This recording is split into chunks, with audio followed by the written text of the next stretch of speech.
Antes de comenzar, mejor dicho, les voy a pasar el pretest para que puedan llenarlo.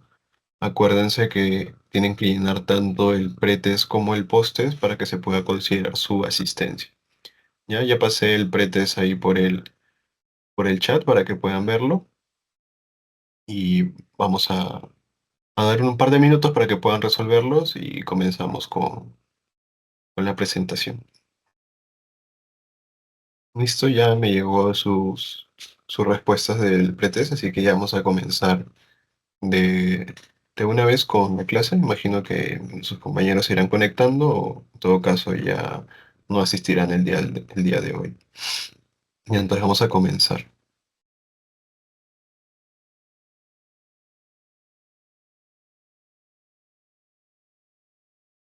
Listo, entonces como les comentaba, el día de hoy pues vamos a ver tres temas importantes. En este caso vamos a iniciar con lo que es la historia natural de la enfermedad.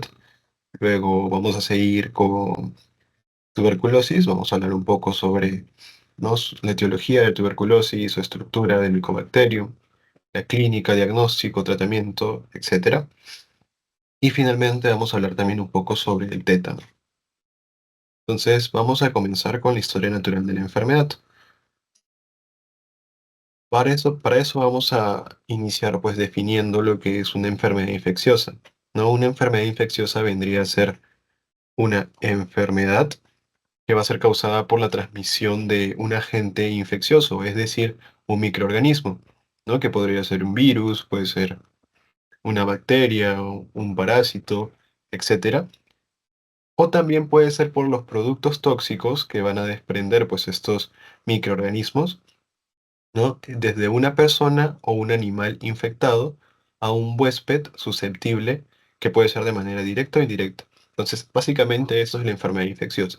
Es una enfermedad producida por un microorganismo o por sus productos tóxicos que se transmiten desde una persona a otra o desde un animal hacia una persona, ¿no? Hacia un huésped susceptible.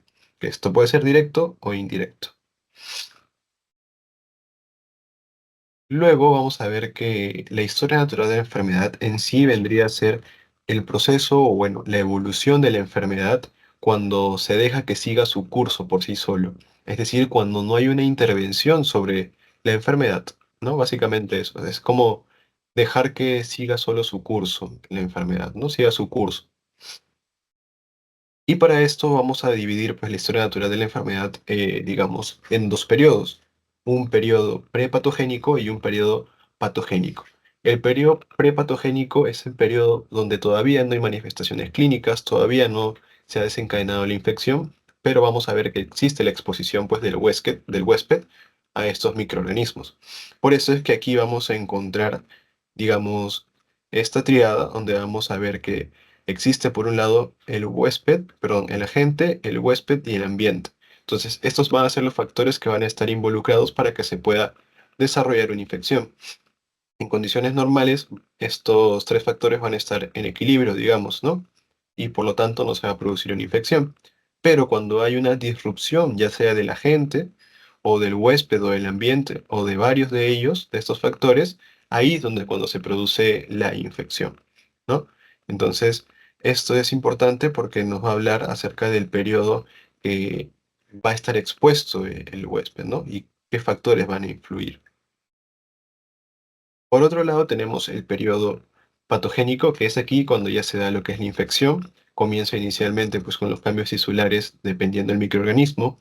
De ahí vamos a ver los signos y síntomas iniciales.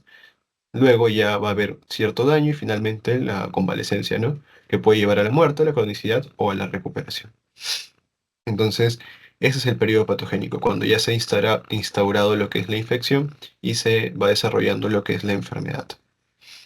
¿Y para qué nos sirve esto? Más que todo esto es utilizado en la parte de salud pública, en ese ámbito, para poder evidenciar los tipos de prevención que van a existir. O sea, nos permite ver qué medidas nosotros vamos a poder utilizar para poder, digamos, erradicar esta enfermedad, ¿no? O en todo caso, poder controlarla. Y por esto es que en el periodo prepatogénico usualmente vamos a encontrar lo que es la prevención primaria, donde va a estar la promoción de la salud y la medicina preventiva. mientras que la prevención secundaria está más dirigida a lo que es el periodo patogénico, al igual que la prevención terciaria, y esto más que todo está direccionado pues al diagnóstico precoz, al tratamiento oportuno y a la rehabilitación física y psicológica. Entonces, básicamente eso es la historia natural de la enfermedad, ¿no? Tenemos un periodo prepatogénico, que vendría a ser la exposición del microorganismo al huésped, y tenemos el periodo patogénico, donde ya se da lo que es la infección y se va desencadenando lo que es la enfermedad. ¿Ya? Eso es importante poder recordarlo. Adicionalmente, nosotros vamos a encontrar otros periodos que van a ser importantes también porque van a ser diferentes en algunos casos entre los microorganismos y en otros casos puede ser parecido el periodo de incubación. Por eso es que el periodo de incubación es importante porque nos permite poder más que todo diferenciar si es que esta infección está causada por este microorganismo o por otro microorganismo, dependiendo del tiempo o el periodo de incubación. No es diferente pues el periodo de incubación del dengue, ¿no? Que es usualmente de 3 a 14 días, que la tuberculosis, que es de 2 a más semanas, ¿no? Entonces es diferente. Entonces, el periodo de incubación, ¿qué vendría a ser? El periodo de incubación vendría a ser, digamos, el tiempo o el intervalo de tiempo que existe entre la exposición o el ingreso del microorganismo hasta, los síntomas, hasta que se den los síntomas. O sea, es ese tiempo desde que se está expuesto o desde que entra el microorganismo hasta que se producen los primeros síntomas, ¿no? Entonces, este es un intervalo de tiempo hasta la aparición de los primeros síntomas.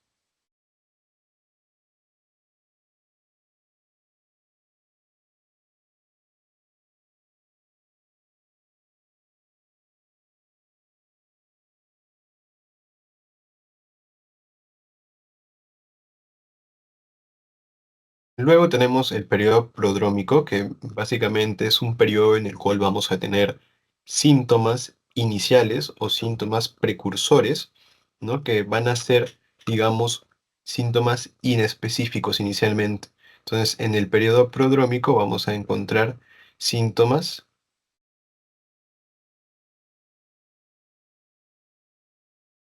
síntomas inespecíficos, ¿no? Por eso es que vamos a ver pues que en el caso del dengue, por ejemplo, chikungunya y Zika, usualmente el periodo prodrómico o los síntomas iniciales suelen ser inespecíficos, ¿no? Suelen ser muy parecidos, ¿no? Tienen fiebre, tienen artralgias, mialgias, malestar general, ¿no? Etcétera. Entonces, este periodo prodrómico en realidad son síntomas inespecíficos, ¿no? Que puede ser que se parezca la sintomatología en los distintos microorganismos, ¿no? En este caso, por ejemplo, el dengue, Zika, chikungunya, etcétera. Incluso el mismo COVID también puede tener una sintomatología inicialmente, pues, parecida a las de estos virus, ¿no? Por otro lado, tenemos el periodo de estado, donde ya van a aparecer los que son los síntomas específicos, y aquí ya se va a ir desarrollando lo que es la enfermedad como tal, ¿no? Y finalmente, pues tenemos el periodo de convalecencia, que convalecencia básicamente es ese periodo desde que desaparecen los síntomas o los signos principales hasta que se pueda alcanzar lo que es la recuperación, ¿no? O el restablecimiento de la salud. Entonces, el periodo de incubación vendría a ser pues el tiempo desde que ingresa el microorganismo hasta que aparecen los primeros síntomas. El periodo prodrómico son los síntomas precursores o los síntomas iniciales que suelen ser inespecíficos. En el periodo de estado ya se va desarrollando la enfermedad y esto ya va desencadenando unos síntomas o signos más específicos. Y finalmente el periodo de convalecencia. En este caso pues ya es la desaparición de los síntomas principales hasta la recuperación pues del paciente. Ahora tenemos otros términos que también son importantes de poder mencionar. En este caso vamos a hablar inicialmente de lo que es la reagudización, ¿no? Acá podemos ver que la reagudización vendría a ser la exacerbación de los síntomas en el periodo de estado, ¿ya? Entonces, eso es importante. En el periodo de estado vamos a ver que van a existir, pues, puede haber una exacerbación de los síntomas. ¿Esto por qué puede ser? Puede ser por ejemplo, por un tratamiento insuficiente, ya sea por una mala prescripción o por un incumplimiento de la persona del tratamiento. Puede ser por el uso de corticoides también, ¿no? Sabemos que los corticoides, a grosso modo, lo que hacen, pues, es, digamos, suprimir lo que es la respuesta inmune, el sistema inmune, y esto cuando se administran, pues, en dosis muy altas o por mucho tiempo, esto puede condicionar también que el sistema inmune no pueda responder adecuadamente, y es ahí cuando se presentan, pues, la reagudización. También tenemos la evolución de algunas enfermedades, ¿no? Que esto ya es propio de las enfermedades, como por ejemplo leptospirosis, brucelosis, fiebre amarilla, etcétera, que ya vamos a ir viendo a lo largo del curso. Y también la reagudización puede ser por resistencia antimicrobiana, ¿no? Por ejemplo, la malaria y otros microorganismos que también vamos a ir viendo a lo largo del curso, ¿no? Entonces, esto es con respecto a la reagudización. La recaída vendría a ser, bueno, la recaída, recidiva o recurrencia es cuando existe una infección latente. ¿Ya? Es cuando existe una infección latente por un agente intracelular o cuando hay una disminución de la respuesta inmune local o general del individuo, por ejemplo, en herpes, tuberculosis, toxoplasma, etcétera. Y la reinfección es cuando se da o se desencadena una enfermedad con los mismos síntomas, pero con un agente diferente, sea o no de la misma especie, para lo cual es necesario que los factores epidemiológicos condicionantes de la enfermedad persistan. ¿No? Por ejemplo, las infecciones urinarias como consecuencia de una uropatía obstructiva. Bueno, también podría ser, por ejemplo, ¿no? Una mujer o un varón que tiene relaciones sexuales pues, con varias parejas y sin protección, pues además de presentar lo que es una ITS, también puede desencadenar lo que son las ITUs, ¿no? Las infecciones urinarias. Entonces, inicialmente puede presentarse una ITU por E. coli, que es lo más común, pero de ahí puede presentarse por otro microorganismo, ¿no? Entonces, en este caso, sería una reinfección, porque es por otro microorganismo que puede estar produciendo la misma sintomatología. Cabe resaltar también, pues, que, como hemos mencionado, en el periodo de reagudización, esto va a ser en el periodo, perdón, en la reagudización, esto se va a dar en el periodo de estado, ya acuérdense, periodo de estado. Mientras que en la recaída y la reinfección, esto es en el periodo de convalecencia.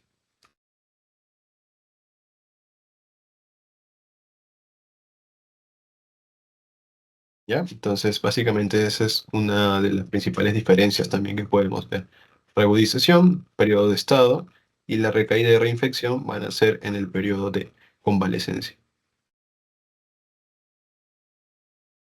Ya que tenemos otro gráfico que también nos habla un poco sobre la patogénesis de la enfermedad, ¿no? Bueno, tenemos inicialmente lo que es la exposición, pues el huésped, luego el ingreso del microorganismo, ¿no? Va a comenzar a producir lo que es la infección, va a comenzar a replicarse, a multiplicarse, posteriormente va a comenzar a instaurar ya la enfermedad, ¿no? A generar más daño a los órganos o al tejido que tenga más afinidad.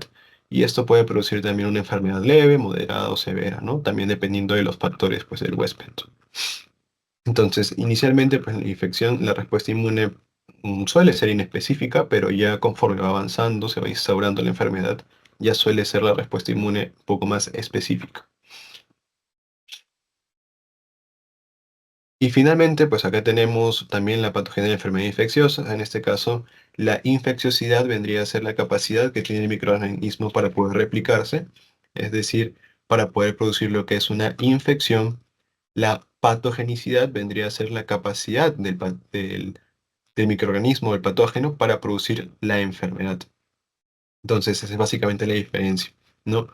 El patógeno es, digamos, tiene mayor infecciosidad cuando tiene la capacidad de poder desencadenar lo que es la infección. Y tiene mayor patogenicidad cuando tiene la capacidad de poder desencadenar una enfermedad. Y la virulencia es digamos, la cantidad de daño, ¿no? Que puede generar pues este patógeno. Por eso es que dice que puede ser leve, moderado o severo. Y eso es con respecto a esta parte de aquí de historia natural de la enfermedad. Es bastante corto, la verdad, así que por ese lado no hay problema. No sé si tiene alguna duda sobre esta parte.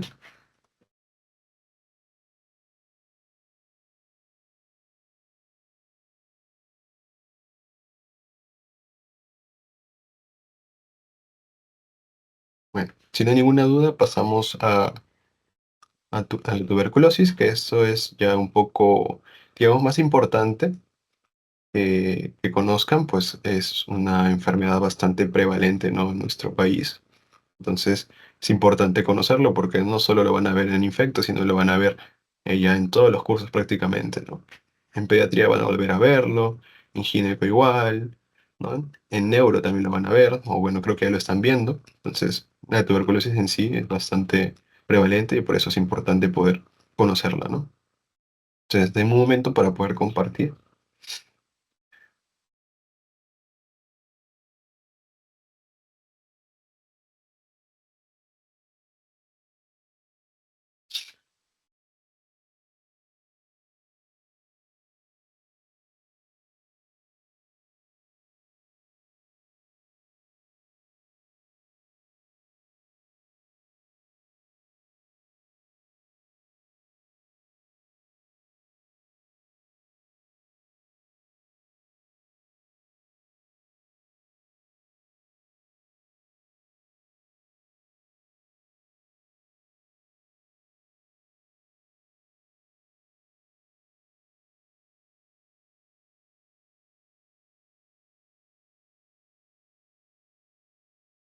Listo. Entonces, como les comentaba, ahora vamos a hablar acerca de la tuberculosis. En este caso, pues básicamente lo que vamos a hablar es sobre el agente etiológico, vamos a ver un poco de epidemiología, sobre la fisiopatología, ¿no? Sobre la clínica, el diagnóstico y el tratamiento sobre todo. Entonces vamos a ir viendo todos estos tópicos a lo largo de la clase.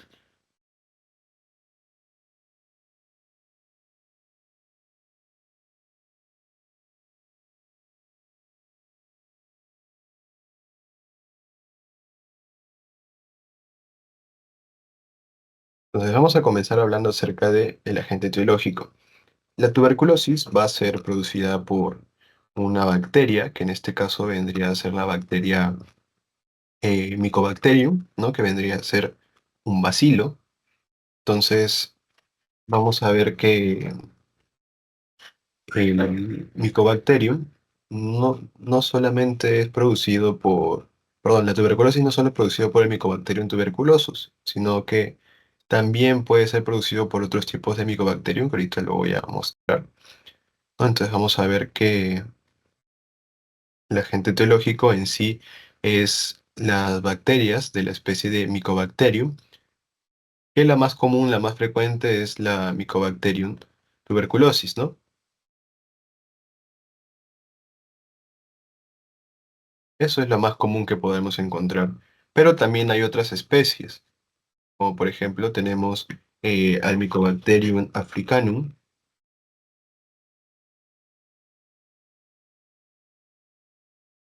tenemos por otro lado al Mycobacterium avium, tenemos al Mycobacterium bovis, ¿no?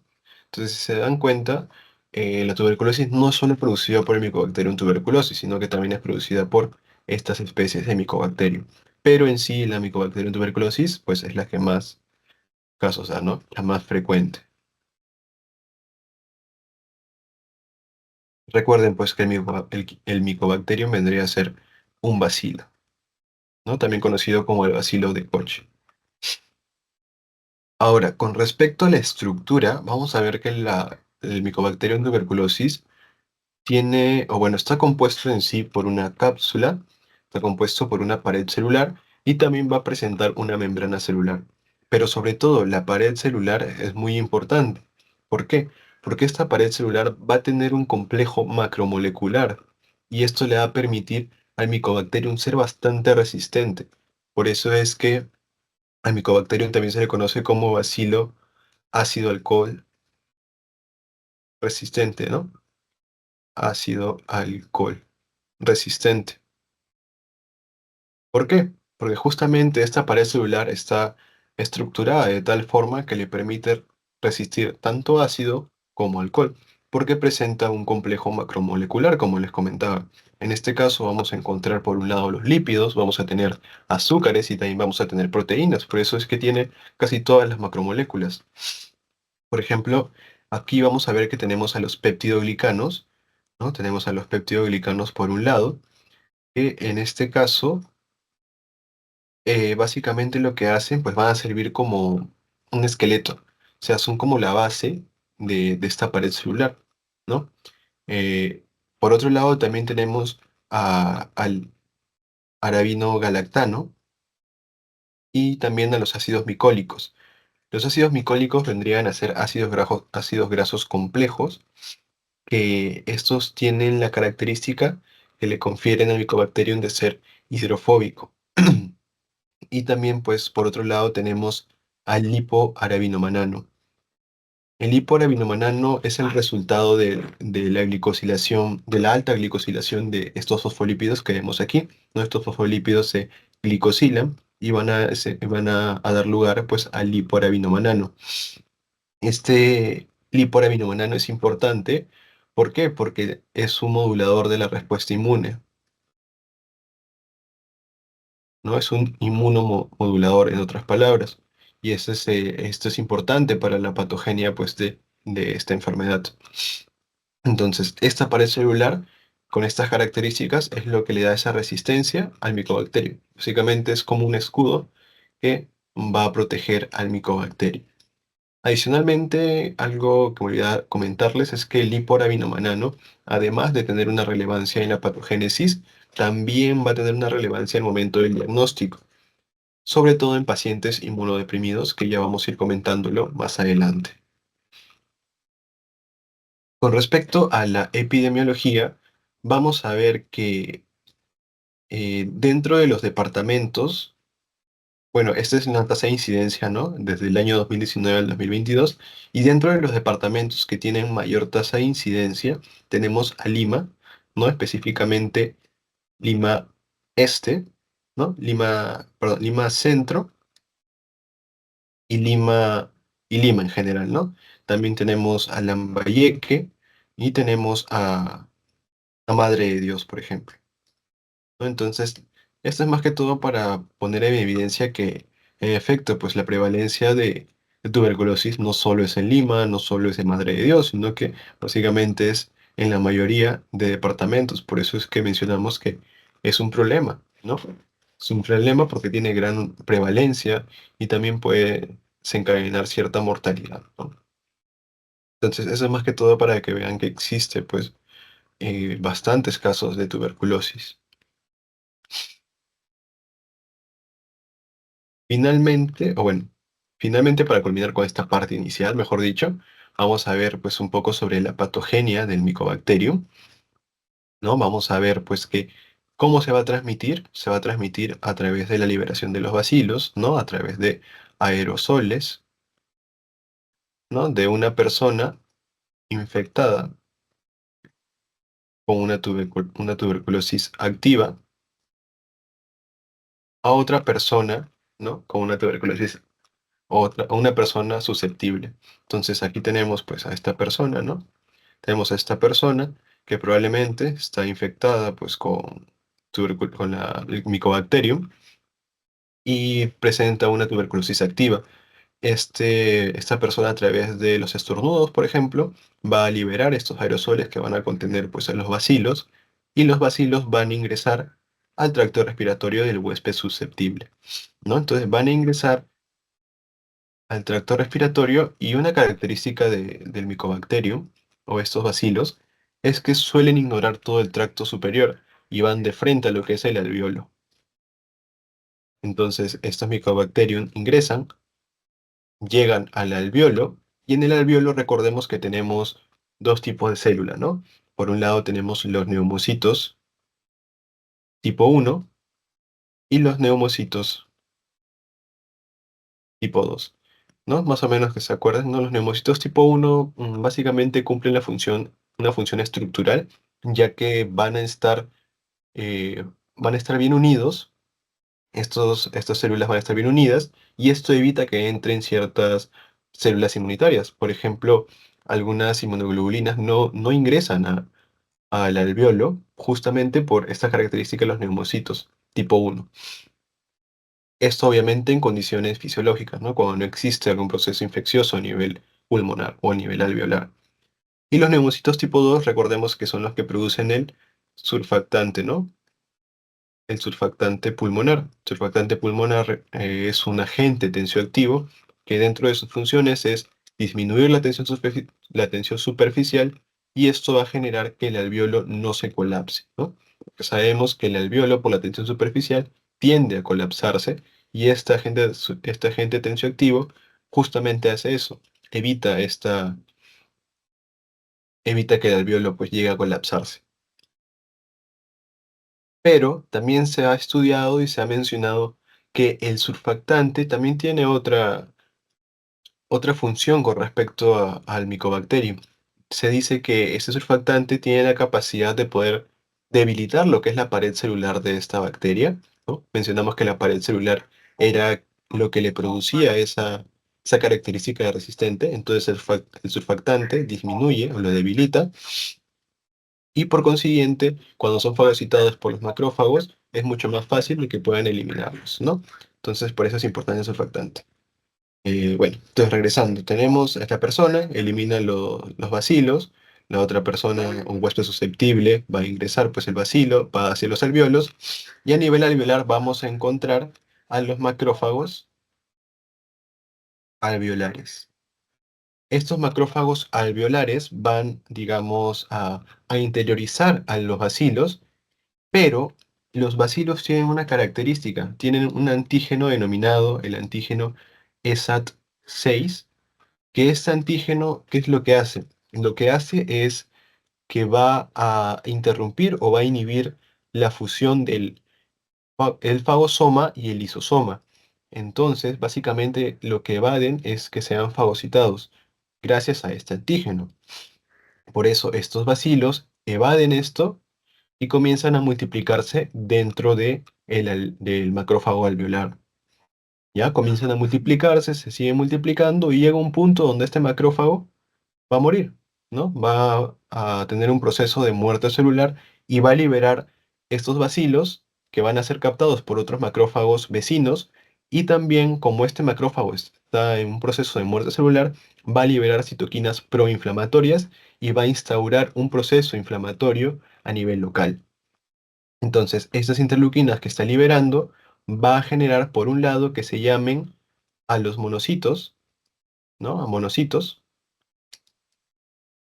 O por otro lado, puede ser que llame a polimorfo nucleares. Entonces, como les comentaba, de los neumocitos tipo 1, acuérdense que estaban bien unidos, y esto evitaba que entre ciertas células. Pero como ahorita hay un proceso inflamatorio instaurado, un proceso inflamatorio local, hay una alteración de la estructura de estos neumocitos tipo 1. Por lo tanto, ya pierden su estructura y comienzan a permitir el paso de las células inmunitarias como los polimorfonucleares o como monocitos. Entonces, sea cual sea la reacción, ya por un lado que llamen a los polimorfonucleares o los monocitos, vamos a ver que el bacilo o los bacilos pueden llegar a nivel del ganglio regional, ya del ganglio linfático regional. Y por eso podemos ver dentro de la clínica de la tuberculosis, es que pueden presentarse adenopatías, ¿no? Entonces, una vez que llegan estos bacilos a nivel del ganglio regional, van a comenzar a proliferar los linfocitos T helper, ¿ya? Los linfocitos T helper. Estos comienzan a proliferar y comienzan a mandar subcolonias, o bueno, subpoblaciones, ¿no? Que pueden ser los linfocitos T helper 1, o pueden ser, por otro lado, los linfocitos de helper 17, ¿no? Entonces, por un lado, vamos a ver que los linfocitos T helper 1 van a comenzar a liberar lo que es una interleuquina, que es el interferón gamma. Y este interferón gamma lo que va a hacer es que va a reclutar más monocitos, mejor dicho, perdón, lo que va a hacer este interferón gamma es que va a activar a los macrófagos. Activa los macrófagos, y los macrófagos activados acidifican mucho más su medio, y esto favorece que se puedan eliminar estos bacilos. Eso es por un lado. Por un lado tenemos esa respuesta de T helper 1. Pero por el T helper 17 vamos a ver que estos van a reclutar a los polimorfonucleares. Entonces, esa forma de poder contener lo que es la infección, vamos a encontrar en este caso, por un lado, T-helper 1, por otro lado, T-helper 17. No obstante, vamos a ver que como los bacilos han llegado al ganglio regional, puede ser que se puedan diseminar a través de los capilares, llegar a la circulación y a través de la vena cava inferior pueden llegar al ventrículo derecho. Y aquí puede haber dos formas. O regresa al pulmón, ¿no? A través de la arteria pulmonar y genera nuevos focos de infección o puede generar también un- una mayor instauración de la infección, o por otro lado puede pasar al ventrículo izquierdo y de esta manera diseminarse a todo el organismo, ¿no? Pero eso ya lo vamos a ver más adelante. Y bueno, sea cual sea la forma en la cual se contenga la infección, se va a formar un granuloma, ¿ya? Se va a formar un granuloma. Vamos a ver que si bien los macrófagos están activados, están destruyendo algunos bacilos, va a llegar un punto donde van a decir, son demasiados bacilos, entonces no me basta solo con eliminarlos, sino que tengo que contenerlos. Por lo tanto, comienzan como que a rodearlos para formar un granuloma.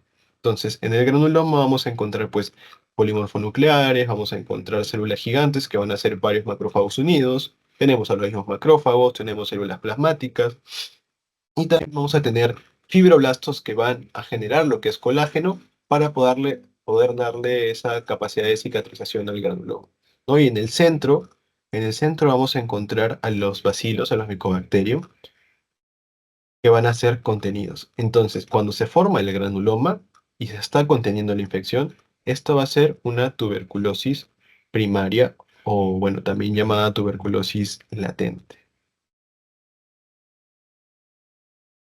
Ahorita vamos a ver, ¿no? ¿Hasta ahí tienen alguna duda?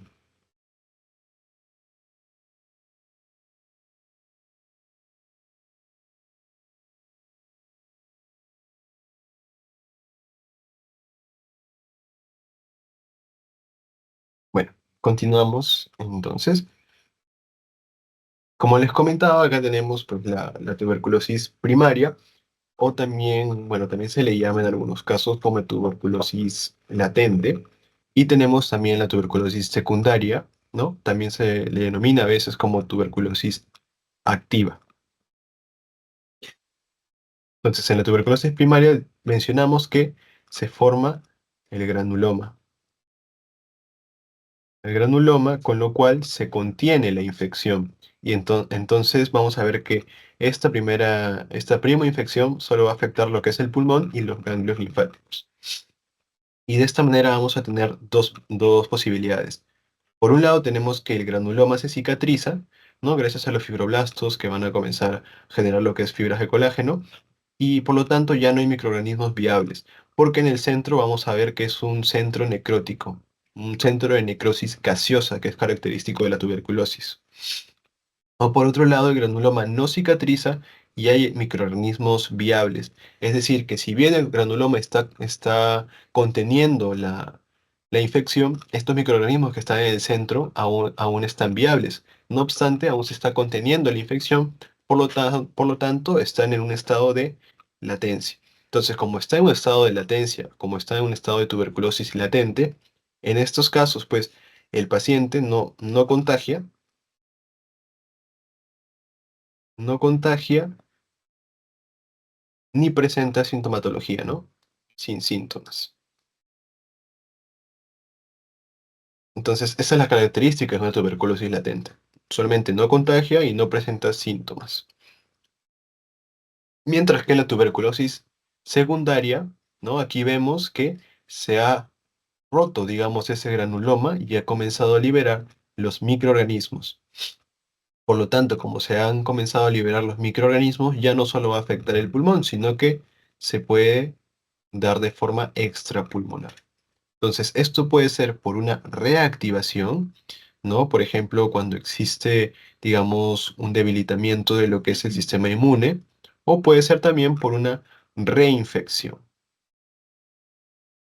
Entonces, esta respuesta inmunitaria va a ser mucho más rápida y mucho más agresiva, porque los microorganismos, digamos que van a estar dentro, pongámoslo así, que van a estar muy molestos, por así decirlo, y van a comenzar a desencadenar una respuesta inmunitaria mucho más rápida, mucho más agresiva, ¿no? Y al fin y al cabo, pues esto puede llegar incluso a producir una cavitación, que también es característico de la tuberculosis, o puede afectar a otros órganos produciéndose una tuberculosis miliar. Entonces, esto es básicamente para que puedan ver, ¿no?, la diferencia entre una tuberculosis latente y una tuberculosis secundaria o activa. Obviamente, la tuberculosis activa aquí ya va a presentar sintomatología y también ya va a ser contagioso el paciente, ¿no? Entonces, esa básicamente es la diferencia que vamos a encontrar entre estas dos.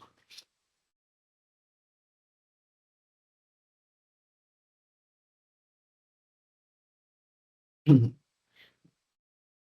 Y ahora sí vamos a pasar a la clínica, ¿no? Entonces, ya hablamos un poco sobre la fisiopatología, hemos hablado un poco sobre la estructura del micobacterio, y hablamos un poco sobre la diferencia entre tuberculosis latente y tuberculosis activa.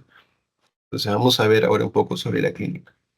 Entonces, en la clínica vamos a ver que el periodo de incubación del Mycobacterium usualmente es de 2 a 4 semanas, ¿no? En algunos casos puede durar más si es que está en, en un estado de latencia, ¿no? Pero lo normal, o bueno, lo que dice la bibliografía es 2 a 4 semanas, ¿no? Dentro de los síntomas cardinales, digamos, que vamos a encontrar en la tuberculosis es tos, sobre todo la hemoptisis, ¿no? Tenemos fiebre, sudoración nocturna y pérdida de peso. Entonces, cualquiera de los cuatro tiene una sensibilidad de 80%, según se menciona. Entonces, si tienes un paciente que, digamos, presenta desde hace, no sé, 2, 3 semanas, ¿no? 3 semanas, ha estado en contacto con alguna persona o algún familiar que ha tenido tuberculosis y comienza a presentar estos síntomas, pues obviamente tienes que sospechar tú también de tuberculosis. Y la pérdida de peso también es relevante, ¿no? Para poder considerar una pérdida de peso significativa, ¿cuánto es más o menos, saben?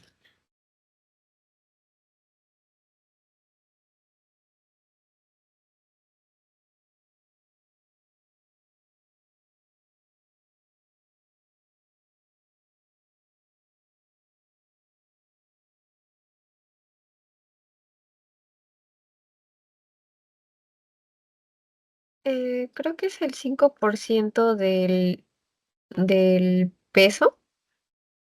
Sí, está por ahí. Bueno, en realidad es 10%. No sé si es que habrá cambiado, le han dicho algo en su teoría, pero hasta donde sé es mayor, igual 10%, ¿ya?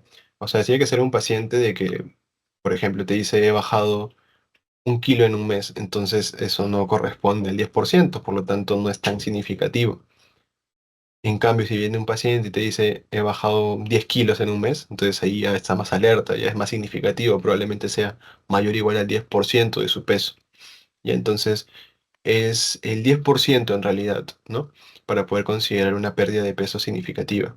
Y como les menciono, eso es también debe estar acompañado de una anamnesis adecuada para ver antecedentes de tuberculosis o contactos de tuberculosis y bueno, más que todo eso.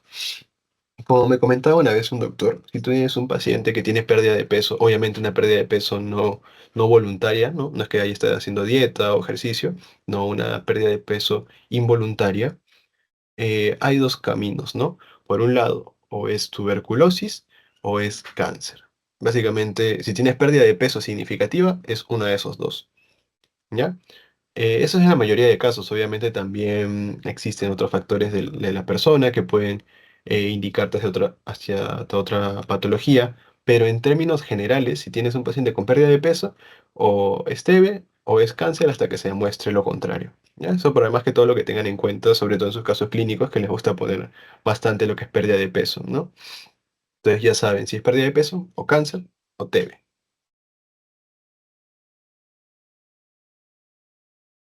Con respecto al diagnóstico, si viene un paciente y te dice, he estado en contacto con alguien que ha dado positivo para tuberculosis, ¿no? Tú inicialmente, pues, le vas a hacer que es una prueba de tuberculina, siempre y cuando no presente síntomas, ¿no? Simplemente te diga que está en contacto. ¿No? También esta prueba de tuberculina nos la piden a nosotros, incluso para poder, como requisitos para poder hacer las prácticas hospitalarias, ¿no? Entonces, esta PPD o prueba de tuberculina, ¿no? Básicamente lo que hace es que a través de una inyección intradérmica se administra lo que es un antígeno del Mycobacterium y esto va a generar una reacción de hipersensibilidad a nivel, pues, del tejido, ¿no? El tejido dérmico.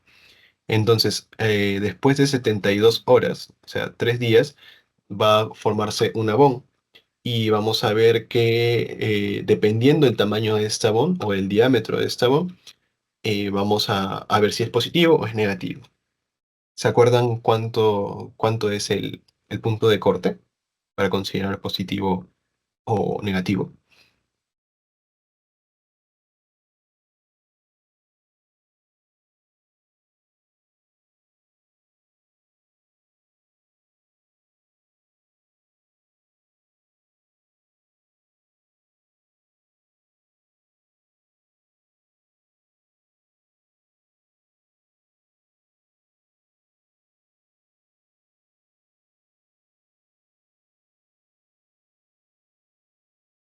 Bueno, entonces para que tengan conocimiento, si es que le preguntan en sus prácticas de repente, tienes dos formas, ¿no? Si es un paciente sano, entonces tú mides pues el abón y tiene que ser, para que sea positivo, tiene que ser mayor o igual a 10 milímetros, ¿ya? A 10 milímetros. Ese es en un paciente sano, o sea, que es un paciente inmunocompetente. Pero si es un paciente inmunocomprometido, por ejemplo, un paciente con VIH, ahí tu punto de corte ya no va a ser 10 milímetros, sino que tú vas a considerar positivo cuando es mayor o igual a 5 milímetros, o sea, la mitad. ¿Ya? Entonces, eso es la diferencia, básicamente, para que puedan tenerlo en cuenta. Pero la PPD en sí no vendría a ser patognomónico, digamos, de una tuberculosis pulmonar como tal. ¿Por qué? Porque el PPD más que todo indica que has estado en contacto con el Mycobacterium o has estado en exposición o en todo caso puedes llegar a tener una tuberculosis latente, pero no sirve para poder detectar lo que es una, digamos, una tuberculosis activa como tal. Para eso se utilizan otro tipo de pruebas, como son las baciloscopías, o también conocido como BK, ¿no? Seguramente habrán escuchado del BK. El BK o prueba de esputo, ¿no? Esa es la muestra que se obtiene, usualmente es de esputo, que se recolecta, ¿no? En la mañana usualmente, sin haberte lavado los dientes, sin nada, ¿no? Así tienes que hacer la prueba, ¿no? Tienes que tomar la prueba de muestra de esputo. Y usualmente es en 2 a 3 días que tiene que hacer la prueba y que tiene que llevarlo, ¿no? Entonces, esta vaciloscopía usualmente demora 2 a 3 días, ¿no? Para poder dar el resultado. Entonces, ¿de qué consiste la vaciloscopía? Ya mencionamos que la muestra es el esputo y vamos a ver que básicamente consiste en la visualización directa de los bacilos del Mycobacterium. En este caso es a través de la tinción de Ziel-Nielsen, ¿no? Que es esta que vemos aquí, ¿no? La tinción de Ziel-Nielsen, que es esta de aquí.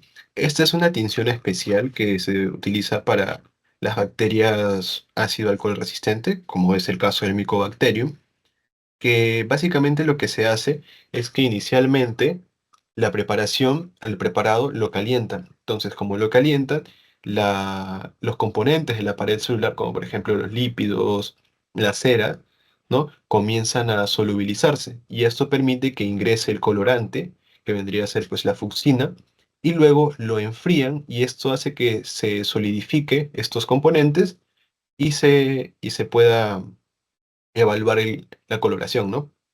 Entonces, primero lo calientan para que pueda penetrar el colorante y luego lo enfrían para poder visualizarlo, ¿no? Y se utiliza lo que es el azul de metileno como contratinción, más que todo para hacer un contraste.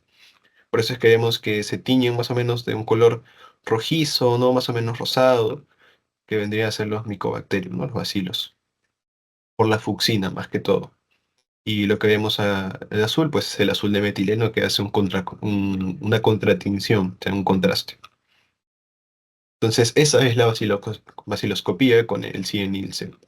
Entonces, vamos a poder interpretar el, el resultado, ¿no? Cuando es negativo es cuando no se encuentran bacilo ácido alcohol resistente en 100 campos microscópicos observados, ¿no? Una cruz es cuando hay menos de uno por campo, ¿no? En 100 campos microscópicos. Dos cruces es cuando hay de 1 a 10 y cuatro cruces es cuando hay más de 10 por campo. Ya, ese es más que todo el resultado. Entonces, a todo paciente pues, que venga con sintomatología de tuberculosis, inicialmente como tratamiento o manejo inicial es esputo, o sea, vaciloscopía y cultivo. ¿Ya? Acá tenemos el cultivo que se hace en lo que es el medio de Lowenstein-Jensen, ¿no? Que es el medio en el cual favorece el crecimiento de Mycobacterium. Lowenstein Jensen. Entonces, eso es lo que pides inicialmente, cultivo y beca. Y para ver si este ve latente, le pides su PPD y para tamizaje también PPD, ¿no? Tuberculina. Hasta ahí, chicos, ¿alguna duda?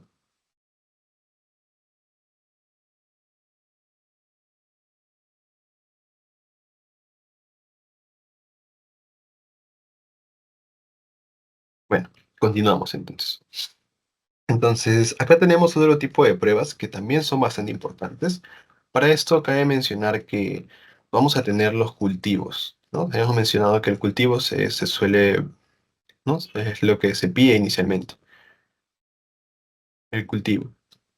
Pero el cultivo puede ser sólido, como es el que mencionamos, que sería en el medio de Lowenstein-Jensen, ¿no? Que es un medio sólido, un cultivo sólido. Y también tenemos los cultivos en un medio líquido, que es ahí donde encontramos pues a los mods. Los mods vendrían a ser cultivos en medio líquido. Entonces, los mods tienen esa característica de que el cultivo es en medio líquido, pero esto tiene ventajas también. ¿Por qué? Porque el medio líquido requiere menos tiempo. No me olvidé de comentarles que el sólido usualmente demora aproximadamente de 3 a 4 semanas, o sea, aproximadamente un mes, ¿no? En poder ver el crecimiento bacteriano, mientras que el medio líquido usualmente es en 1 o 2 semanas, ¿ya? 1 o 2 semanas. Entonces ahí se ve que es mucho menor el tiempo en el cual se puede ver el crecimiento bacteriano. Por otro lado, los mods también tienen otra característica de que te detecta al Mycobacterium, ¿no? Te detecta el Mycobacterium y también te dice si es resistente.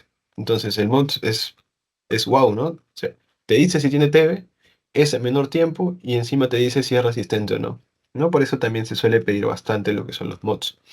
El Genotype vendría a ser una prueba molecular que se toma a partir del cultivo también. Y en este caso también te dice si el paciente pues, es sensible a isoniazida o a rifampicina, sobre todo estos dos fármacos antituberculosos. ¿No? Y aquí tenemos un algoritmo donde qué hacer cuando existe un paciente sensible a isoniazida y rifampicina, resistente, etcétera, etcétera, etcétera. Pero más que todo quería mostrarles pues la diferencia entre los mods y los cultivos sólidos y también el genotype, ¿no? Solo para mostrarle porque esto ya vamos a ir viendo más adelante.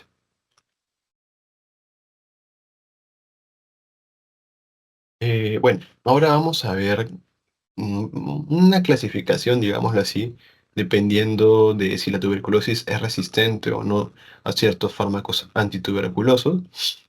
Por ejemplo, tenemos la tuberculosis RH, que en este caso vendría a ser resistente a isoniazida, ¿no?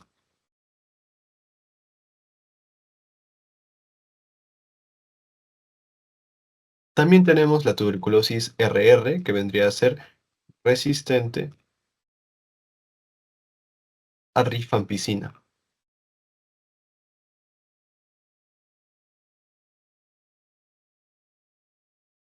Entonces, antes también se le llamaba como tuberculosis monoresistente.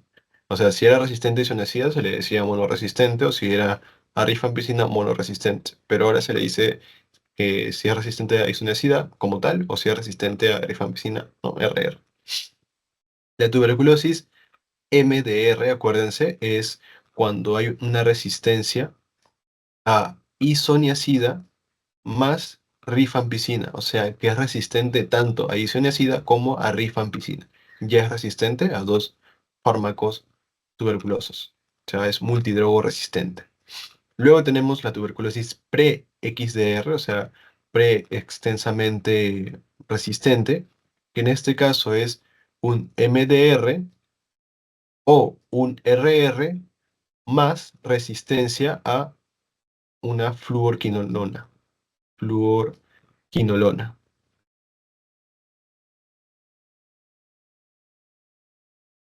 ¿no? Como, por ejemplo, el levofloxacino o el moxifloxacino. Ya la tuberculosis extensamente resistente o XDR es un paciente MDR o RR que es resistente a las fluorquinolonas y también es resistente al menos a un fármaco del grupo A. O sea, puede ser resistente a betaquilina o linezolid. Entonces, eso es XDR. Y finalmente tenemos el poliresistente, que es un paciente que es resistente a un fármaco tuberculoso, pero no es MDR, o sea, no entra dentro del criterio de MDR. Por ejemplo, no un paciente que es resistente de repente a etambutol e isoniazida. Entonces es un paciente con tuberculosis poliresistente. O un paciente que es resistente a rifampicina y a, no sé, etambutol. Entonces también sería poliresistente. ¿Ya? Entonces, MDR solo es cuando es resistente a isoniazida y a rifampicina. Eso nunca se olvide. MDR es cuando es resistente a rifampicina e isoniazida. Y XDR es cuando es resistente a fluorquinolonas, es resistente a isoniazida, rifampicina y a un fármaco del grupo A. Entonces, eso tienen que tomar en cuenta. Finalmente, vamos a hablar sobre el tratamiento. En este caso, vamos a ver que tenemos dos esquemas para una tuberculosis sensible, es decir, que es sensible a rifampicina y isoniazida. En este caso tenemos un esquema para TB sin infección por VIH, porque el tema de VIH lo van a ver la siguiente semana y ahí ya van a ver cuál es el esquema para tuberculosis en pacientes con VIH. Y en este caso, ¿cuándo está indicado el esquema para TB sensible? Para pacientes con tuberculosis pulmonar y pacientes con tuberculosis extrapulmonar. Pero, hay un pero ahí, excepto, excepto el compromiso miliar, el sistema nervioso central y osteoarticular. O sea, ese esquema le podrías dar de repente a una tuberculosis renal, ¿no? Que no está dentro del compromiso miliar, ni sistema nervioso central, ni osteoarticular. ¿Ya? O también le puedes dar a pacientes nuevos o antes tratados que han presentado recaídas o pérdida de seguimiento recuperados, ¿no? Entonces, en este caso vamos a ver que la primera fase, o sea, en total dura 6 meses, ¿no? La primera fase, que son 2 meses, le vas a dar las cuatro drogas, que es isoniazida, rifampicina, etambutol y piracinamida, y le vas a dar diario, o sea, los 2 primeros meses, las cuatro drogas diarias. Luego, la segunda fase, tenemos que los 4 meses le vas a dar isoniazida y rifampicina interdiario, ¿ya? Interdiario. Esto es en un paciente, ¿no? Con tuberculosis sensible, sin infección a VIH y que, por ejemplo, presenta tuberculosis pulmonar o extrapulmonar, excepto sistema nervioso central o osteoarticular. Acá ya tenemos el esquema en pacientes que ahí ya hay afectación del sistema nervioso central, ¿no? O u osteoarticular. En este caso, ¿cómo va a ser el tratamiento? Es parecido, ¿no? Inicialmente la primera fase es de 2 meses con isoniazida, rifampicina, etambutol y piracinamida, que va a ser diario. Y la segunda fase son 10 meses, es más, ¿no? Por el compromiso que puede llegar a tener. Y se le da isoniazida, rifampicina, pero diario, ya no interdiario como es en el esquema de TB sensible para paciente con TB pulmonar. Entonces, en total, aquí es 12 meses y en el esquema sensible 6 meses, o sea, la mitad. Acá tenemos también la clasificación de los medicamentos antituberculosis, ¿no? Para los que tienen TB drogo resistente. En este caso se divide pues en grupo A, grupo B y grupo C. En el grupo A usualmente suele preguntar más lo del grupo A y los de grupo C, los del grupo B no tanto. En el grupo A vamos a encontrar a las fluorquinolonas, que vendría a ser el levofloxacino, moxifloxacino, pero también encontramos a la bedaquilina y linezolid. En el grupo B encontramos a la cicloserina y a la clofazimina. Y en el grupo C tenemos imipenem, meropenem, etambutol, piracinamida, micacina, tionamida, etcétera, ¿no? Entonces acuérdense que el etambutol y la piracinamida pertenecen al grupo C. Y bueno, acá tenemos un esquema de tuberculosis resistente, ¿no? Para ver si es resistente a isoniazida, si es resistente a rifampicina o si es MDR. Y esto va a depender si el esquema es oral acortado o prolongado. Entonces, bueno, acá tenemos una variedad prácticamente sin fin de combinaciones que vamos a tener porque en sí, cada tratamiento debería ser individualizado para cada paciente, de acuerdo a las comorbilidades que presenta, ¿no? Y, y también si es que es una reinfección o una reactivación de repente, ¿no? Etcétera, etcétera. O si es que ya había comenzado un tratamiento anterior y luego lo dejó, ¿no? Etcétera. Entonces, en sí el tratamiento es bastante individualizado, pero en términos generales vamos a ver que cuando es una tuberculosis resistente y isoniazida, se suele también utilizar 6 meses, ¿no? 6 meses, pero se utiliza lo que es rifampicina, etambutol, piracinamida y levofloxacina, ¿no? Y así sucesivamente vamos a encontrar las múltiples asociaciones entre fármacos, que bueno, aquí les dejo en la tablita para que puedan verlo. Igual también les voy a pasar el link de la norma técnica hasta del año pasado conseguí, ¿no? Donde también se ve todos los tratamientos que existen, ¿no? Entonces, más que todo eso. Y eso también es importante, los efectos secundarios, efectos adversos que vamos a encontrar. En sí, la mayoría de los fármacos antituberculosos van a ser, digamos, hepatotóxicos, ¿no? Te van a producir lo que te pueden llegar a producir lo que es hepatitis, ¿no? Pero sobre todo, la isoniazida está más relacionado con lo que es la neuropatía periférica o polineuropatía, que también a veces se le llama, ¿no? Entonces, usualmente si te preguntan fármaco que puede presentar, ¿no? Polineuropatías, es la isoniazida. Por eso es que cuando se le da isoniazida también se le suele dar piridoxina, ¿no? Que vendría a ser una vitamina, pues que para evitar justamente este efecto adverso. Entonces, si tienen, usualmente la sobredosis de isoniazida genera no confusión, puede generar acidosis, puede generar convulsiones, ¿no? Prolongación del QT, etcétera, ¿no? Entonces, esa es la característica de isoniazida. Además que en la sobredosis, por la sobredosis de isoniazida, digamos, el fármaco que ayuda a revertirlo, o sea, su antídoto vendría a ser la piridoxina. Ya no se olviden esa parte. Isoniazida, su fármaco que lo revierte es la piridoxina. Entonces, acuérdense, todo paciente que le dan isoniazida, le deben dar piridoxina para evitar que la neuropatía periférica. Luego en la rifampicina vamos a ver que esto también va a ser uno de los más hepatotóxicos, ¿no? Puede producir coloración naranja, hepatitis, rash, trastornos hematológicos, etcétera, etcétera. No puede producir incluso anemia hemolítica en algunos casos. La piracinamida está más relacionado con lo que es la hiperuricemia, ¿no? Y también el rash y la fotosensibilidad. El etambutol, esto es característico, ¿no? Que puede tener una afectación de, puede tener una afectación generando una neuritis retrovulvar. Eso también lo suelen preguntar bastante, ¿no? Entonces, acuérdense que el etambutol puede producir eso. Y la streptomicina usualmente está más relacionado con lo que es la ototoxicidad. y también, bueno, en algunos casos la nefrotoxicidad. Entonces, isoniazida, polineuropatía o neuropatía periférica. Rifampicina más relacionado a afectación hepática, ¿no? Y trastornos hematológicos. La piracinamida está más relacionado a la hiperuricemia y el etambutol a la neuritis retrovulvar. Y bueno, la streptomicina finalmente para nefrotoxicidad o u ototoxicidad.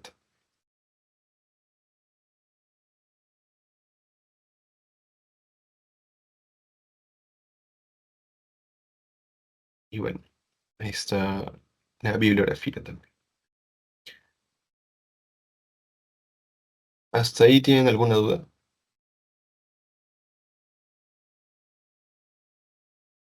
Ah, claro. Bueno, entonces ya vamos a terminar con tétanos. Voy a tratarlos de ser un poco más rápidos, tocando puntos importantes para que puedan ir a estudiar para su examen.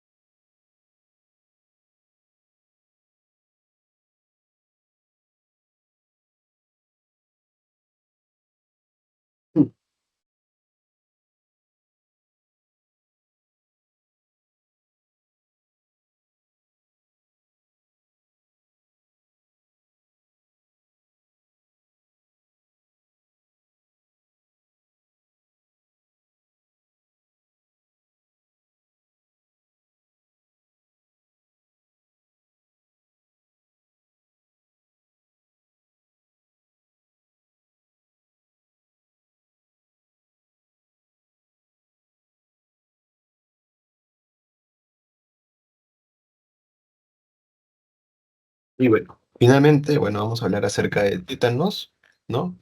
Vamos a hablar igual sobre el agente etiológico, un poco sobre la epidemiología, la patogenia, clínica, etcétera. Y vamos a ir viendo a lo largo de la presentación. Entonces, vamos a ver que el agente etiológico también es una bacteria, en este caso es el Clostridium tetani, que vendría a ser un bacilo esporulado. Entonces, el Clostridium tetani también vendría a ser un bacilo, un bacilo esporulado, que vendría a ser un gran negativo. También se le conoce como el bacilo de Nicolair.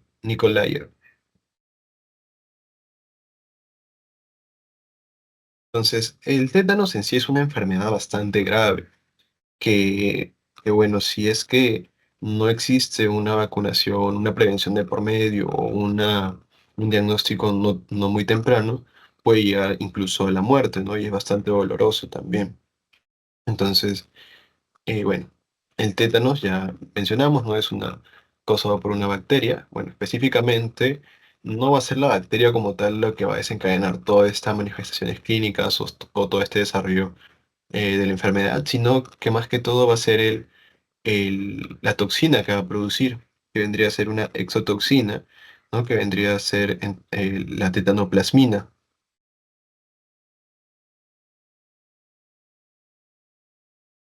la tetanoespasmina, perdón, espasmina. Entonces, la tetanoespasmina vendría a ser la toxina producida por esta bacteria, que en sí esa va a ser la responsable de todas las características clínicas que vamos a ver. Aquí tenemos más que todo las formas que puede adoptar este Clostridium tetani. Inicialmente vamos a ver que la forma esporulada o la forma de espora es la que va a mantenerse en los reservorios, ¿no? Que pueden ser eh, cementerios, corrales, ¿no? Puede ser metales, ¿no? Sobre todo, metales, clavos, ¿no? Etcétera. Entonces, en todos esos reservorios vamos a ver que se va a encontrar la espora, que es bastante resistente a las temperaturas. Entonces, esta espora permite pues que el Clostridium tenga bastante probabilidad de poder sobrevivir, ¿no? A los diferentes cambios en la temperatura, ¿no? En el clima, etcétera. Y también tenemos la forma vegetativa, que esta es la forma en la cual va a producir la toxina, ¿no? La toxina característica. Entonces, eso es más que todo. Otro dato importante a mencionar es que la dosis mínima letal es de 2,5 nanogramos. Con respecto a la epidemiología, vamos a ver que en sí, pues tenemos desde el 2000 a 2024. En sí, en 2024 no se han presentado tantos casos. Tenemos dos casos a nivel de lo que es San Martín. Tenemos un caso a nivel de Cajamarca, ¿no? Pero eso es hasta la semana epidemiológica número 12. Entonces, puede que hasta al momento pues existan mayor reporte o mayor notificación de casos, ¿no? Pero vemos que en sí no es que no exista el tétano en el Perú, sí existen casos, hay una prevalencia muy pequeña, pero existen, ¿no? Entonces, eso es más que todo para mostrar que el tétanos aún sigue vigente en nuestro medio. Ahora, hablando acerca de la patogenia, vamos a ver que mencionamos pues, que el Clostridium tetani, ¿no? Va a ingresar en la forma de espora a través de una herida. ¿Ya? Si es que no existe una herida, esta bacteria no tiene capacidad de poder infectar. Tiene que existir una herida de por medio para que pueda ingresar por ahí la bacteria y desencadenar toda la infección. ¿Ya? Entonces ingresa el Clostridium tetani a través de una herida en forma de espora, y lo que va a hacer es que una vez que ingresa, esta espora comienza a germinar y comienza a formarse, a multiplicarse, y finalmente germina y da lo que es la forma vegetativa que habíamos descrito. Y esta forma vegetativa es la que va a liberar lo que es la toxina, la tetanoespasmina. Entonces, la forma vegetativa es la que libera pues la tetanoespasmina. Luego, esta tetanospasmina, vamos a ver que su diana, digamos su blanco principal, es el sistema nervioso central. Pero para eso primero tiene que penetrar a la neurona motora periférica y luego a través de los axones, en un mecanismo intraneuronal retrógrado, va a llegar al sistema nervioso central finalmente, ¿no? Específicamente a nivel de la motoneurona en el sistema nervioso central, lo que va a hacer a este nivel es que va a generar una estimulación excitatoria continua, es decir, un estado de activación permanente. ¿Y esto por qué? Porque esta tetanopasmina tiene la capacidad de poder bloquear a los neurotransmisores inhibidores, como por ejemplo el GABA, y de esta manera esto va a generar pues que al fin y al cabo se mantenga ese estado permanente de activación o de estimulación excitatoria continua. Y esto es lo que va a desencadenar la clínica que vamos a describir más adelante. Entonces, como hemos visto, pues en sí no es la bacteria como tal la que va a producir todo este proceso inflamatorio, sino que es la toxina, ¿ya? Su toxina que produce. Con respecto a la clínica, vamos a ver que el tétanos podemos dividirlo en un caso moderado y también en grave y severo. Con respecto a moderado, vamos a ver que el periodo de incubación usualmente es menos de 2 semanas.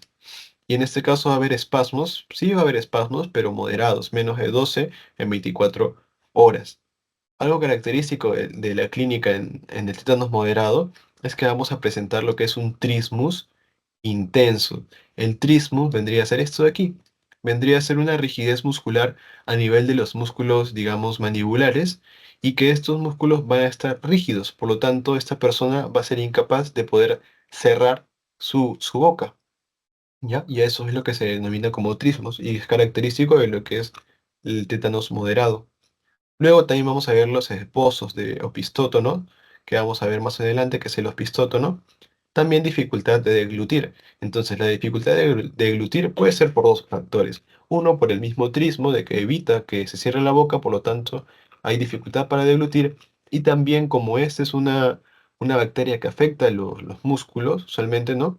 Las motoneuronas, ¿no? Lo que va a hacer es que va a generar espasmos de los músculos, pero en este caso músculos faringeos. Entonces, Por esos dos lados vamos a ver que va a haber una dificultad para deglutir y esto es importante a reconocer porque también va a ser relevante a la hora de realizar lo que es el tratamiento. Otra característica clínica que también podemos encontrar es la risa sardónica, que en este caso hay una rigidez también, pero una rigidez de los músculos faciales, de los músculos de la cara. Y se produce esta risa, digamos, que bien sarcástica, ¿no? Por así decirlo, de ahí viene el sardónico, y es más o menos como se muestra aquí, ¿no? Hay una contracción de los músculos faciales. Y también aquí podemos ver que también hay una contracción de los músculos del cuello, a su vez. Entonces, eso es lo característico del tétanos. Su síntoma principal, digamos, es la rigidez muscular. Adicionalmente, también existe peligro de broncoespasmos porque puede llegar a haber una afectación de los músculos respiratorios. Adicionalmente, pues que también se están afectando los músculos faringios, ¿no? Y usualmente requiere traqueostomía, ¿no? Tiene una mortalidad de 9%. Entonces, eso es en una clínica de un tétanos moderado. Trismo, risa sardónica, espasmos moderados y cierta dificultad para deglutir. Ya en un caso grave, severo, vamos a ver que el periodo de incubación es mucho más corto. Si acá era menos de 2 semanas, esto es mucho más corto que eso. Y vamos a ver también que los espasmos musculares ya no son moderados, ahora son mucho más grandes, son más dolorosos y hay más de 12 en 24 horas. También ya se opta por la posición de opistótonos, que vendría a ser un arqueamiento de la columna por la extensión continua de los músculos lumbares, dorsales, del tronco, ¿no? Del cuello, de los músculos de las extremidades, etcétera, y hay un arqueamiento, pues, de la columna vertebral, ¿no? Entonces, eso es la posición característica de opistótono, que más que todo se ve en un tétanos ya grave y severo. Entonces, si adopta esta posición, probablemente ya está en un tétanos grave o severo, ¿no? Y esto también puede llevar a una fractura de la vértebra dorsal por esa permanente contracción muscular o esa permanente rigidez muscular. Y los espasmos ya son permanentes y puede ser causada por estímulos, por ejemplo, cuando hay mucha luz, esto puede desencadenar que se puedan producir los espasmos. O también cuando hay mucho ruido, por ejemplo. En este caso también la respiración va a ser mucho más dificultosa. Aquí ya se van a comenzar a afectar los músculos respiratorios, como por ejemplo los intercostales internos, los intercostales externos, los abdominales, ¿no? El diafragma, etcétera. Y esto ya va a producir pues que exista una respiración muy dificultosa. Finalmente también puede haber cianosis, puede haber hipoxia e incluso puede llevar a la muerte, ¿no? Y también va a haber una disfunción del sistema nervioso vegetativo. En este caso va a comenzar a haber palidez, va a comenzar a haber mayor sudoración y puede existir fiebre. Y la mortalidad aquí ya es del 50%. Entonces, esa básicamente es la diferencia que va a existir en una clínica de un paciente con tétanos moderado a uno entre grave y severo, ¿no? Otra forma de también clasificarlo es a través de las ciertas características, como por ejemplo los grados, ¿no? Vamos a ver que lo pueden clasificar en grado 1, grado 2, grado 3. Usualmente en el grado 1 vamos a ver que el tiempo de progresión es tardío. Ya es tardío y usualmente no hay disfagia, no hay espasmos musculares muy prolongados, no hay apnea, no hay hiperactividad simpática, no hay hipertermia, hay un buen nivel de conciencia, hay un electroencefalograma normal y hay respuesta a la sedación, ¿no? Hay buena respuesta. Entonces en el grado 1 básicamente todo va a estar o disminuido o no va a existir, ¿no? Pero lo que sí puede haber, pues, es unos espasmos, digamos, poco frecuentes y de baja intensidad. En el grado 2 ya vamos a ver que usualmente tiene un tiempo de progresión de 48 horas. Aquí ya hay una leve disfagia de los líquidos, aquí ya hay espasmos musculares, ¿no? Aquí ya hay crisis de apnea leves, hiperactividad moderada o no hay, ¿no? Etcétera, etcétera, etcétera. Y el nivel de conciencia ya y confusión y el electroencefalograma ya se ve alterado. Entonces, en el grado 1 el electroencefalograma está normal, en el grado 2 ya comienza a estar alterado. Y en el grado 3 vamos a ver que va a estar muy alterado. En el grado 3 esto ya es un periodo de instauración mucho más agudo. En este caso, vamos a ver que es menos de 48 horas. Aquí ya hay una intensa disfagia de los líquidos, ya hay espasmos musculares muy frecuentes e intensos. va a haber crisis de apnea y esto puede llevar a que se produzca cianosis y también va a haber hiperactividad simpática, ¿no? Y el nivel de conciencia ya va a haber incluso llegar hasta coma. Entonces, esos son los grados que vamos a encontrar en, en pacientes que pueden presentar tétanos. Va desde el grado 1 al grado 3, ¿no? Inicialmente, pues va a haber, digamos, una clínica casi poco florida, ¿no? Básicamente lo que va a ver son espasmos, pero de muy baja intensidad. En el grado 2 ya vamos a ver pues que va a haber cierta dificultad para deglutir, cierta dificultad, ¿no? Con respecto a los espasmos musculares, vamos a ver que ya hay alteración del electroencefalograma y el nivel de conciencia es confusión.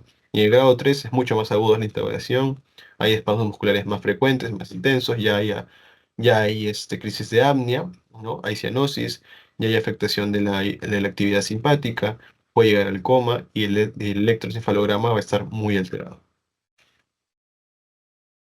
Y finalmente el diagnóstico es clínico, ya es clínico. El diagnóstico es clínico. No se necesita otra prueba adicional, de un cultivo, de nada. El diagnóstico es netamente clínico, preguntando obviamente si es que ha habido un antecedente de una herida, sobre todo, ¿no? O preguntarle al paciente a qué se dedica. De repente es un paciente que trabaja con metales, ¿no? En ferretería, etcétera, y que puede haberse producido una herida. Entonces el diagnóstico es netamente clínico. Para el tratamiento, vamos a ver que eh, inicialmente vamos a ver que se debe aislar al paciente y el manejo obviamente va a ser en UCI. ¿Ya? ¿Por qué se aísla al paciente? Porque, uno, porque vas a tener que monitorizarlo constantemente y dos, porque hemos mencionado que los espasmos musculares usualmente se pueden llegar a producir por estimulación eh, de ciertos estímulos externos, ¿no? Por ejemplo, la luz que mencionamos, ¿no? El ruido, esto puede desencadenar que exista mayor espasmo muscular, mayor rigidez muscular, ¿no? Entonces, por un lado tenemos el aislamiento, por otro lado tenemos la sonda nasogástrica. Hemos mencionado pues, que el paciente va a presentar problemas para deglutir, va a presentar espasmos laringios y esto va a incapacitar al paciente a que pueda, digamos, alimentarse. Por eso es que se le coloca una sonda nasogástrica para poder nutrirlo por ese medio. La sonda vesical también se le coloca para poder ver más que todo el flujo y el volumen urinario, ¿no? Porque al paciente le vamos a dar bastante cantidad de líquidos, le vamos a dar líquidos, le vamos a dar fármacos, entonces es importante poder controlar la función renal, ¿no? También el catete venoso central se le debe colocar porque ahí se le va a administrar lo que son los fármacos, se le va a administrar antibióticos, se le va a administrar, ¿no? Protectores gástricos, diazepam, etcétera, las inmunoglobulinas, etcétera, etcétera, etcétera, ¿no? Entonces, todo eso es importante para poder colocarle un catéter venoso central. Luego tenemos la dieta hiperproteica, ¿no? Calórica. Vamos a ver que el paciente va a estar en un estado de estrés, por lo tanto va a requerir una nutrición adecuada, sobre todo hiperproteica, porque como va a estar constantemente contrayéndose, esto va a llevar a que necesite pues de recuperar, ¿no? De recuperar eso y por eso se utiliza usualmente una dieta hiperproteica, hipercalórica, ¿no?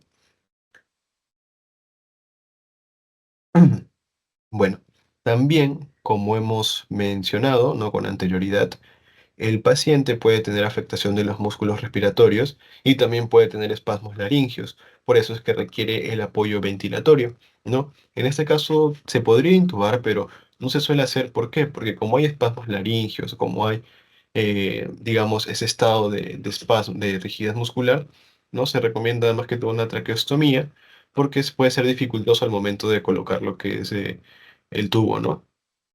Entonces se suele utilizar lo que es la traqueostomía y se debe aspirar secreciones. ¿Por qué? Porque esto podría producir una neumonía aspirativa y eso no queremos que pase en un paciente que de por sí está con tétanos, sumarle una neumonía, ¿no? Por eso es aspirar correctamente las secreciones.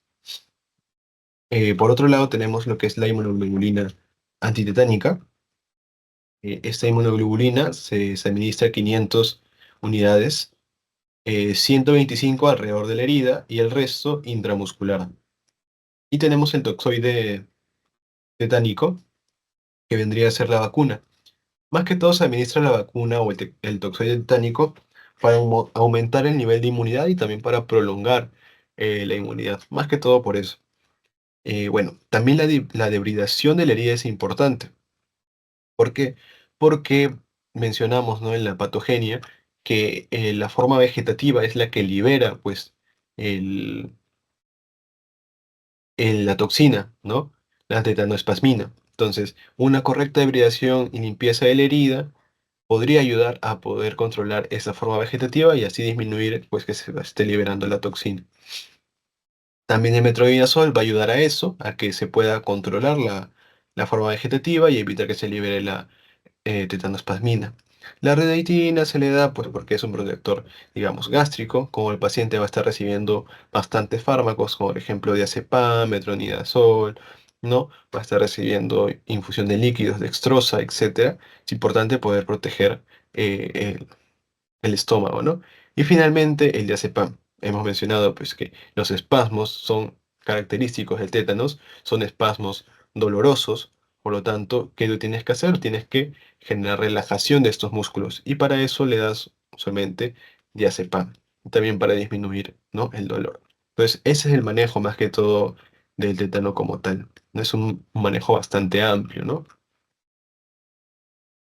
Y finalmente tenemos la prevención. En este caso, pues básicamente la prevención es gracias a la vacuna contra el tétanos. En el caso de los niños pequeños, se suele administrar a los 2 o 4 meses de nacidos, o en todo caso entre los 15 y 18 meses, o en todo caso entre los 4 y 6 años. Ya en los preadolescentes se suele colocar entre los 11 y 12 años y en adultos se coloca cada 10 años. En mujeres embarazadas es importante que durante la semana 27 a 36 de cada embarazo se coloque lo que es la vacuna contra el tétanos, ¿no? Y de esta forma vamos a poder prevenir esta enfermedad infecciosa.